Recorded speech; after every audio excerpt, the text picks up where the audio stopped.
where do you sit with Ziggy, our nasty defensive end who, like, didn't have the greatest year, has played one great year and a couple, like, do you just pay him? What do you do? I feel like the thing with Ziggy is it's pretty obvious that you can't rely on him to be the guy. You have to, like, put people around him. Like, he was most productive when he had either somebody else rushing off the other side or he had, defensive tackles who were decent. But when you try to lean on him to be the guy, I just don't know if he can. And I don't know if a lot of that last year had to do with him just being injured or him finally realizing that he might have to be the star on defense because he's never really had since then. I feel like he's still young. He still has untapped potential. And if you let him walk, it could turn into like a Cliff Averill situation where you think back and you kick yourself because you didn't pay him because he turns out to be a freaking stud. And I know we weren't huge on Averill, but he's been nothing but a solid star. I wouldn't say star, but solid, like all-pro type player for Seattle ever since we let him walk.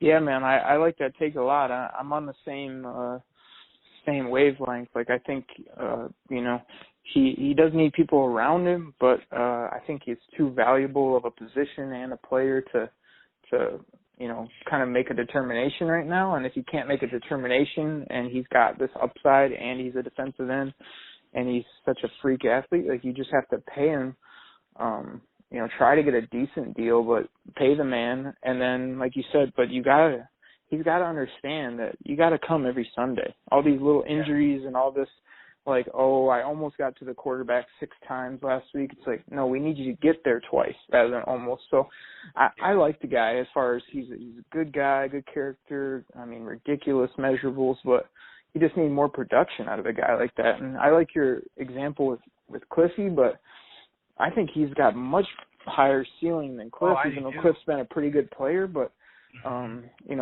for what he got and the time he got it, I mean, I'm still okay with that, even though, like you say, if we could take him from Seattle, what he's done, and plop it onto the Lions last 2 years, I'd be cool with that too.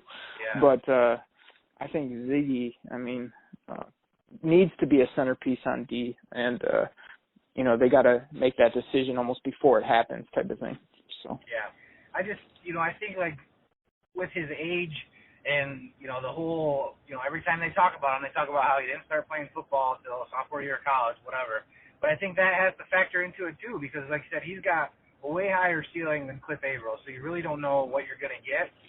Mm-hmm. And, that's a position of need, so why would you create a need by probably letting go your biggest potential star that you have on defense? The Lions are not in a position to let him walk. It's kind of right. It's almost the same situation with Stafford. Like, the Lions are not in a situation where they can let Matthew Stafford out the building door. Like, they have to sign him. There's no matter what. And I feel like that's almost the case with Ziggy because you have to sign him because if you don't, you make an already weak defensive unit that much